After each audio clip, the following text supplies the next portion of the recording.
it's probably dead. Oh, no. Look at this. It's alive. It's alive. Fucking delicious. So it's the only custom-made gate in any vineyard in all of Gredos, as far as I know. Did you get that? I'm Oliver Guardo. My abuelos left Spain in the 1960s, looking for a better life. In 2010, I moved to Madrid to do the same. Today, I'm a food guide, home cook, and student of all things Spanish food. I'm not here to show you paella and manchego. I want to take you to the hidden corners, the small producers, and the welcoming people that make eating in Spain so damn special.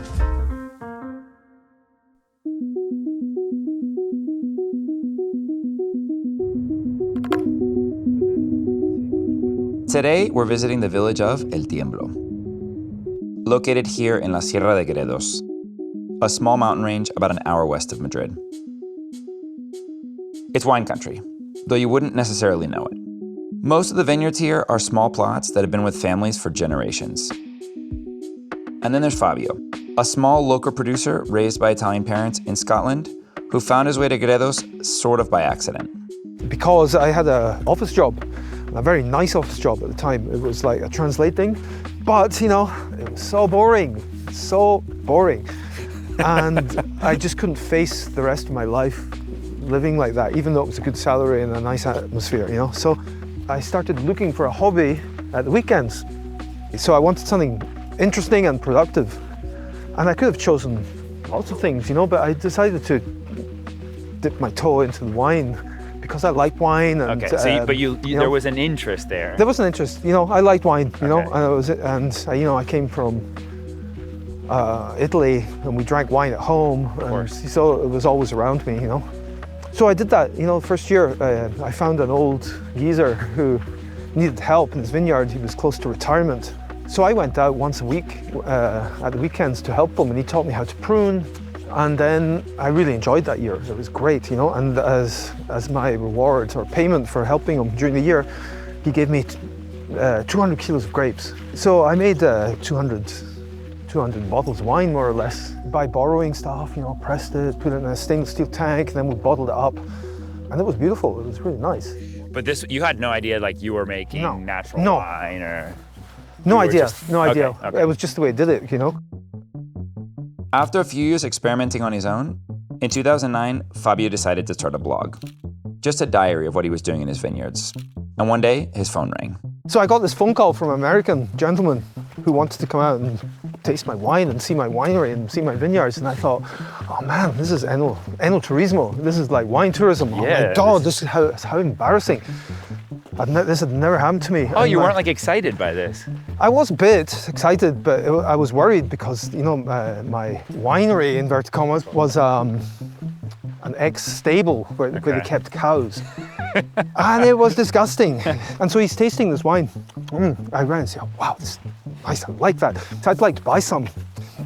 And I said, sure, yes, you can buy some, like, you know, do you want a bottle or a case or something? He said, no. How much have you got in that tank there? And it was 500 liters. And I said, there's about 400 liters left. He said, okay, I'll buy that. I'll take it all. That's insane. And so he wasn't a tourist like I thought. He was a distributor. Since then, Fabio has been considered a pioneer of small batch natural wines in the area. I had no intention of becoming a winemaker. Right. It was just a cool hobby to have, you know. And I was enjoying. I wasn't bored anymore. Hey, you must have been in your 20s. You must have been like 25 or something. No, I was 40. You were 40? Yes. How old are you? I'm now 62. Okay. Brutal honesty there. Sorry about that. I thought you were like 50. Thank you. But I do brutal honesty now. I used to take 10 or 15 years off, fuck that. and I could get away with it. But I don't do that that anymore. I got bored doing that. You know. Fuck that. Yes. So 62. This is the vineyard. Cool. This vineyard is the first one he ever actually bought, picked up off another small producer just as he was about to retire. The story here is that grape growers are getting old, right, and they're retiring and dying, and their children have no interest at all in carrying on. Now what's happening all over Europe, in Spain and here, is that very, very few grape growers can specialize, and they can do beautiful grapes and sell them at a good price here they pay maybe 40 cents or 50 cents. In La Mancha they pay 20 cents. Maybe in Rioja they pay a bit more, but it's just not worth. We're talking about bulk wine, basically. We're talking about bulk wine. There's just no, profit in it. Over so the year, 1,000 kilos would get you. it would get you like 200 euros. It's nothing. Or maybe 300 euros. You know, what can you do with that? You have to pay the petrol, the maintenance, your insurance. You know, minimum amount of work. You know, it's not going to be 300 euros. You know, so a lot of these old people, they do it just for love. But the year comes when they're just unable, they're physically unable to carry on doing it, you know? And so what happens? You know, it just gets abandoned. Like this vineyard here, the owner, he's retired, he's like 86. I used to buy the grapes from him. And so when the year came that he wasn't able to work anymore, he offered it to me. A lot of owners, they prefer not to sell it and let it just abandon than to sell it to some stranger, some person, you know? So it's actually a privilege and an honor. And so I bought only the first 8 rows, which are Alba. But then of course, when the owner of that corner there, he heard through the grapevine that his neighbor had sold Nunca it. mejor dicho. Exactly, yes, it's a little grapevine. And so he immediately called me and said, Fabio, do you want to buy my plot also? This has become something of a calling for Fabio, recouping old vines from aging owners, some that haven't been cared for in years. It's winter now, so the vines are dormant and bare, but Fabio is still out here every day. Are you doing any like biodynamic stuff here? Or? No, I don't do biodynamics, but I do supernatural. Like, Sure. For example, like here, this is a vine that's finished. So under here, on this side of there's a bucket full of manure. So it goes under. And each and every single one has to have manure under, and then mulch on top. And that's not very usual here. Not many people use mulch on top, but I think it's a good idea. It protects the vine from excessive heat and from excessive cold. And here, you know, I've planted. This is actually alfalfa. So this is what's called a nitrogen fixer. Ah, and it puts nitrogen back into the soil. Puts nitrogen into the soil. That way you don't need to use fertilizer. That's right. Because over the years, the plots that I control, they've become robust. And one year, I remember specifically, which vindicates my method, there was a lot of mildew all around, and everyone was complaining. All the neighbors were complaining. I didn't have any mildew in any of my many plots. So, you know, it can't be a coincidence. I'm not an expert in but you can tell there's order here. Yeah, and it's nice, isn't it? It's pleasant to walk in. Absolutely. This is my theory, is like quality through beauty, I like to call it. Because, you know, a functional vineyard, it's usually plowed up, bare, and maximizing production with chemicals and, you know, nitrogen and all that stuff, but it's just absolutely disgusting. There's no artificial fertilizers? Nada, nothing, no.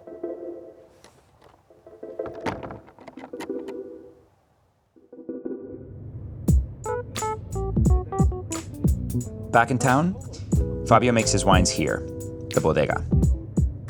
In the past, this building served as a cooperative, allowing local growers to combine their grapes to make high-alcohol table wine for sale in Spain and abroad.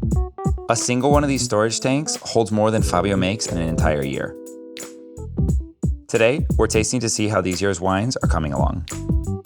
Basically, I'm looking for defects. You know, if there's any problem, looking for defects, looking for problems. I don't really care what it tastes like, you know, if it's peaches or apricots or tobacco or horses or whatever the fuck. I don't care at this stage because it's November, you know, and so the wine is evolving, it's still evolving, and it's not going to finish evolving until February, March, you know, after the cold of winter is gone. So let's start with this one. This is an Airene. Oh, it's literally, you're just dipping it in there. Just dipping it in. Where's your glass? Right here.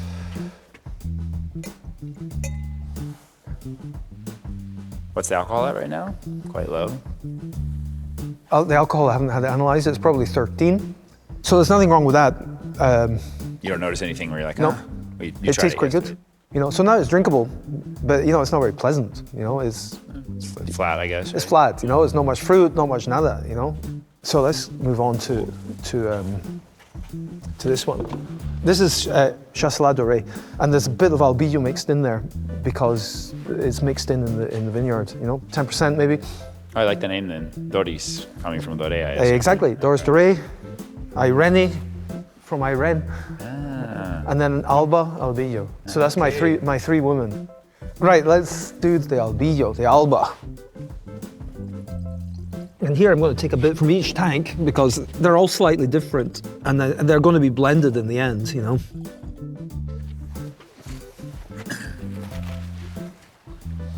Lovely orange already. The color yes? is beautiful now. So this is your orange wine. Yep, this is very orange. Oops, you've got a little piece of I like that. Grape or I something. want some of that. You can eat as well as you drink. Yeah. See the difference? Yeah, this is Alba, this is good. I'm going to touch this wood, but the Alba is coming along nicely this year. It's coming on really nicely, I'm very happy. What would you say is like your flagship wine? It's this, it's Alba. Right? Yeah. Everyone knows it. It's got a lot of alcohol in it, doesn't it? I'd say it's about 14. Yeah, I could. 13 and a half, 14. That's lovely though. Yes, thank you. Fabio also makes sparkling wine, Petnat. No added sugar, no dosage. You bottle it mid-fermentation and let the pressure build inside. And you let it hang out upside down for as long as you want. Minimum 6 months. You have to let it pass the cold of winter, you know? So in March, you could degorge it, taste it. Is it ready to go? Okay. Bang. Or not. Or you can leave it sitting here for several years. And what it's doing is aging, is getting complex, you know, Right. because it's in contact with this stuff here, you know. Yeasts And the time passes and it evolves, it ages. It's alchemy essentially, right? It's alchemy, yes. As far as I'm concerned, it's alchemy. And so in doing the degorging, what's exactly happening? You're just removing Yes. the yeast, and are you stopping the fermentation? Let's go entirely? see.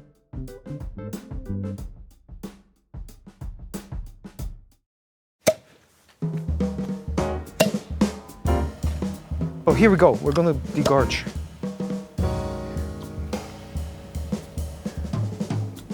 Oh, it's fucking delicious. Nice. Awesome. Thunderbirds to go. Let's bottle up. This is like the best fucking. This is the most fun wine in the world, in my opinion. I was expecting to lose a lot more. Yeah, me too. This is extraordinary. Degorging is one of the final steps in processing sparkling wines like Petnats. The cap is popped off and the sediment of dead yeast cells are expelled before rebottling and setting the wine to age. This guy's going. Oops. That one's good bottled sometimes.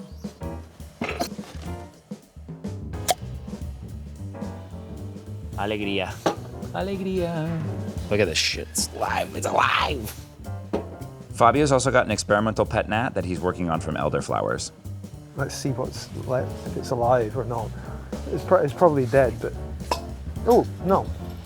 A little bit. So you make. How do you ferment it? It's a. You don't add in yeast or anything. No, there's enough yeast around. The smell is wild. Ooh. Like it definitely smells like wine. This is very low alcohol. This is like 1% alcohol. Okay. I'm going to open the new one now. Wow, that's amazing. This is the commercial version, so it's nice and clean. Right. So this is from 2022. You sold that in Japan? I sold it in Korea, and then it got stopped at customs and got sent back. Oh, that's so delicious. Is that good? That tastes like a soda. So the reason it got sent back in customs is because it says 5% here, but it's actually only 1%. So I put 5% because it was the minimum for wine. Lesson learned, I guess. Yeah, see, the fucking Koreans, you know, they're very thorough. They inspected it, you know. I didn't think they would inspect it. They don't know what they're missing. Claro, see, they lost out there. damn it. They lost out there.